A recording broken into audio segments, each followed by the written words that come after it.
So good morning, everybody. It's John Stoddart from Highfields and Alex Whiteley from Iceni.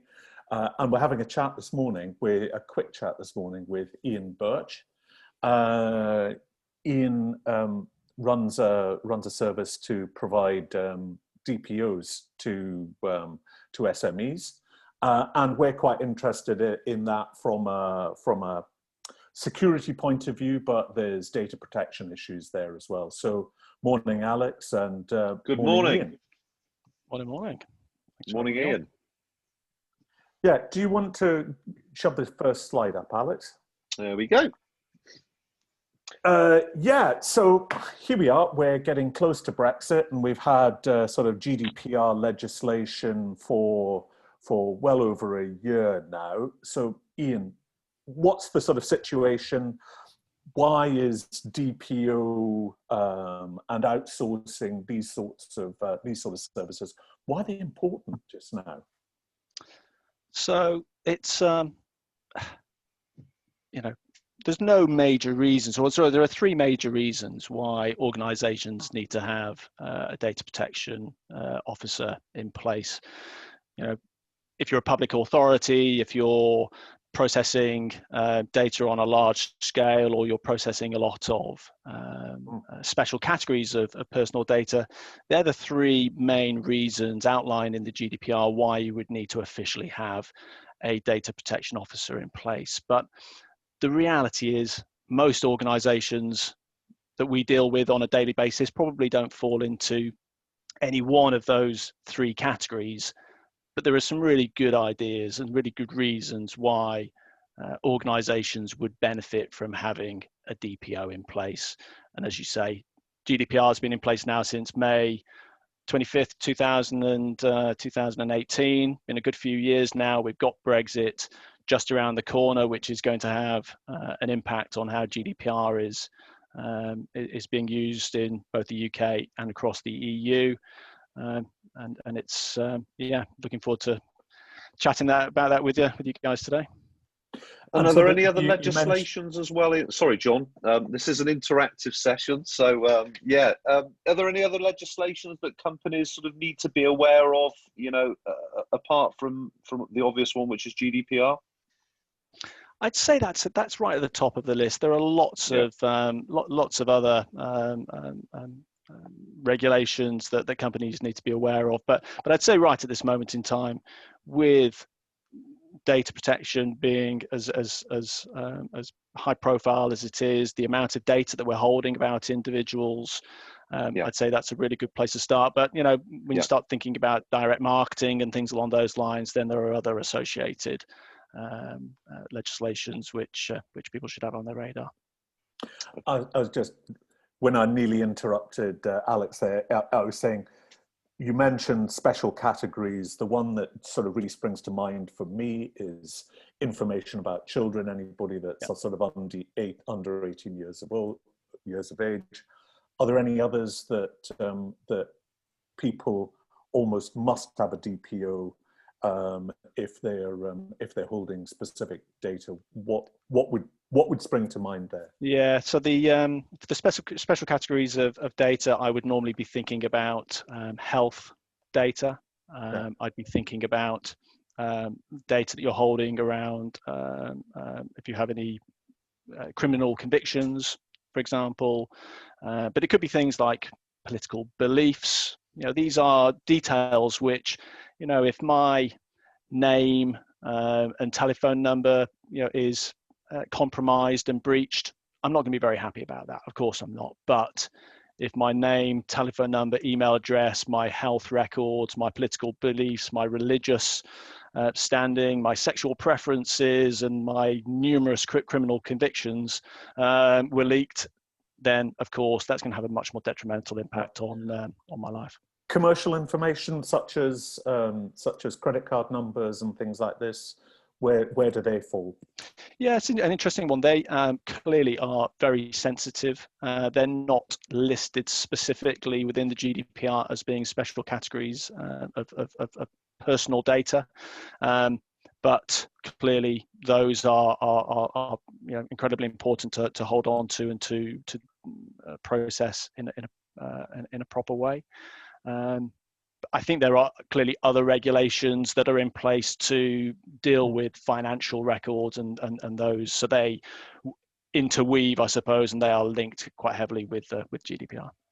Yeah, sort of from a security standpoint, you know, a lot of hackers are specifically looking for things that they can exploit quickly, and sort of having credit card numbers is one of the things that they're specifically looking for. Yeah, I think it's the PII element more than anything else, isn't it, Ian? That sort of personally identifiable information that you know, and it is obviously incumbent on businesses nowadays to make sure that that information is you know, secured but processed in the correct way as well. You know, I've heard people, you know, sort of post Brexit saying that the GDPR regulation maybe, you know, it's a European directive, European legislation, maybe post Brexit it's not going to apply to them. What do you say to that? So we're obviously approaching the end now of the transition period. We have taken on board a copy of the EU GDPR. So we now have a UK version of the GDPR. And that is a carbon copy at this moment in time. Now, as we move forward and as we move into the mid 2020s, alterations to that could take place. But the reality is that if we want to continue to operate with our European neighbours, then we will need to abide by those regulations. And we've seen even just this year some of the changes that have taken place with relationships between the EU and the US. For example, they put the Privacy Shield in place to ensure that they were dealing with data held in the US about EU residents. But that was invalidated this year because the guarantees that the data would only be processed for the reasons that have been stated in accordance with our laws couldn't be confirmed, and therefore that ability to transfer data in that way has been invalidated. And we need to be very much aware of that from the UK-EU relationships as well. Yeah, Alex, do you want to move on? I sure will. Yeah. Yeah, so I think we've covered most of this already. I guess I think the last bullet point there is one that I'm quite interested in. Actually, it's what are the gotchas, Ian, that your mistakes and issues that organisations have kind of things that they've got wrong when trying to adhere to these legislations? Well, I see some really simple errors that companies make on their websites. It's a very easy activity to do, to go onto a website, which we all spend a lot of our time online now, of course, and see immediately some glaring holes in the GDPR that they've clearly not implemented correctly. And that could be as simple as not having cookies, pop-up notifications that which none of us are a fan of them. How many of us really read exactly what cookies we're signing up to? But it's part of the law that says that you need to have a cookies pop-up notification, which often isn't there. Quite often still you don't see that companies have got a privacy notice on their website. If I'm working with an organization or I'm a customer of an organization and they're processing data about me, I want to go to the most logical place that I can think of to understand more about what they're processing, and the website would be the logical place to do that. You'd expect to see a privacy notice that would outline what data they're processing, how they're processing it, why they're processing it, under what legal basis, how long are they holding on to it for, who are they sharing it with, all these types of things. And either a privacy notice isn't in place in the first instance, or even if it is, some of these key details, which forms part of the transparency of GDPR. It's central to it, is being transparent with your customers on what data you're processing, why you're processing it, and things along those lines. So they would definitely be a couple of really quick and easy ones that there's no excuse for not having those in place. Yeah, and I think one that one that I've come up with time and time again as well is, when you're sending emails, prospecting emails, things like that to companies, it's having that unsubscribe link as well, isn't it? And at the base of the email is an absolute critical. I've seen a few fall by that. Cool. Absolutely. Yeah, it's a we've all been inundated with emails over recent years, and having that option to be able to unsubscribe as easily, and really taking away your consent to be contacted as easily as it was for you to provide consent in the first instance. Sure. And for companies to have a method and a mechanism to actually manage that within their CRM system, whatever it is. Quite often those processes are not in place as well as they should be.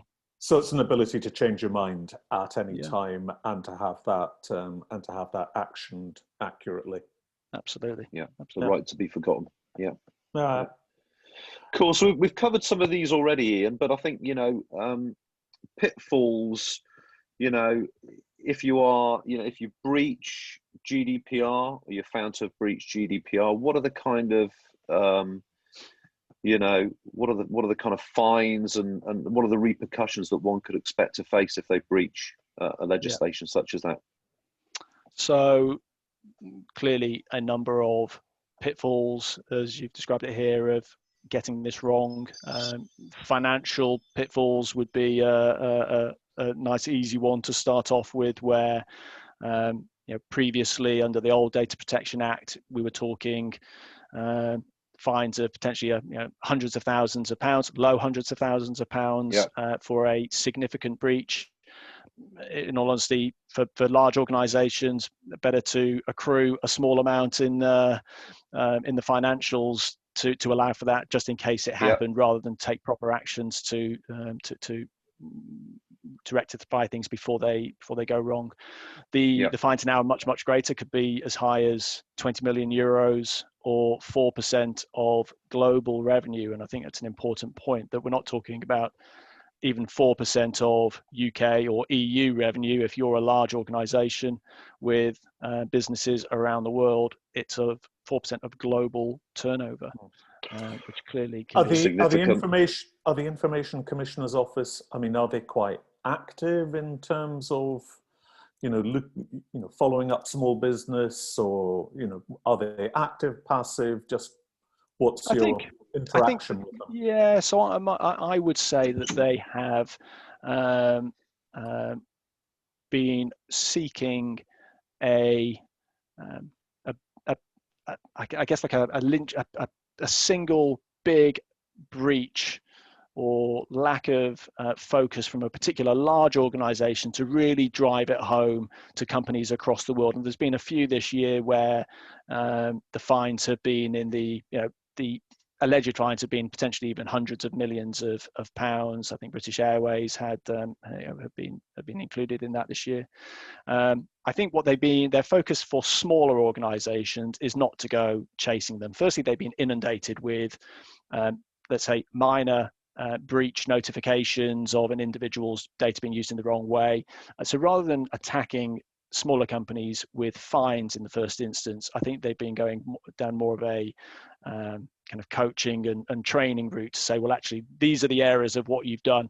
You really need to put this right. But let's be clear that if you have repeated misdemeanors against your name, then they have the powers to come after you quite significantly. Yeah. But I'd also say that whilst the financials are clearly key, I think as much as anything, it comes probably down to brand perception and your brand standing with your customers. So yes, a fine clearly doesn't look good, but more importantly is, how are you looking after your customers' data?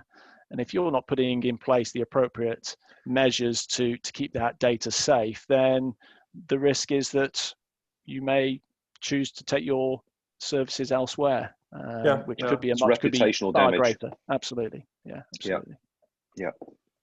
I mean, there's one going on just now where apparently there's a very large breach of Manchester United. It's not been, nothing has been said out in the press, but a lot of their services are not available at the moment, and the concern there is that there is ransomware or something like that, and so it does affect sort of some quite big brands. Oh, huge brands. Indeed. And we saw was it earlier on in the year, I think, with was it the Garmin services that were down for a significant amount of time because they were being held to ransom. And yet we're hearing the same thing about Manchester United, which as a Liverpool fan clearly brings me absolutely no pleasure whatsoever. But it affects companies of all sizes. And of course, what we're talking about here is it could be the players, it could be the staff, it could be the fans, and clearly Manchester United, global brand.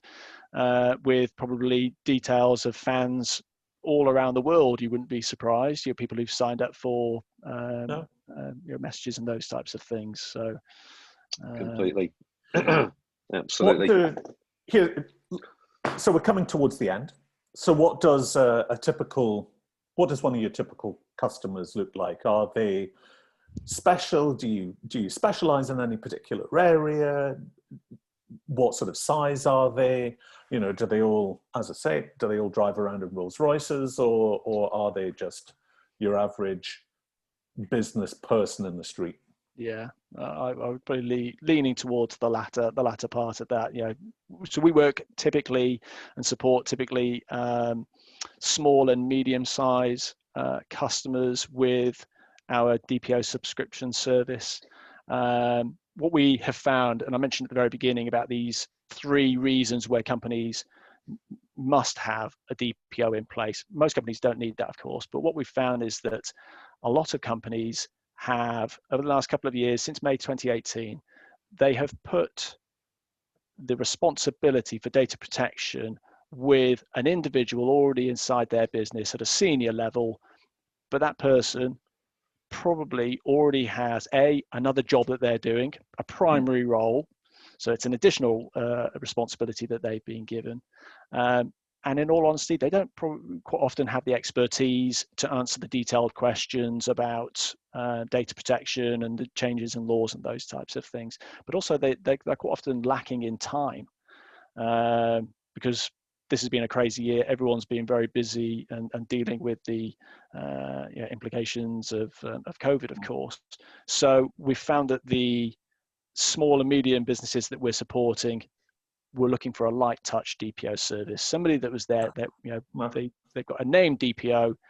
They are somebody they can turn to with questions, and if they need help putting the privacy notice in place or looking at contract clauses, they've got a suitable individual to turn to provide that. So that's where we've been seeing a lot of interest during the course of this year, and it's working so it's well. almost like knocking them into shape quickly and then providing a maintenance and guidance service so they don't stray Absolutely. into somewhere where they potentially are outside the legislation. Yeah, well, we provide an upfront. There's an upfront data, upfront assessment that we complete, bit of a gap analysis. This is where you are compared to where you need to be, and then an action plan to close those gaps in as tight a time frame as we possibly can. And then from then on in, it's a light touch service where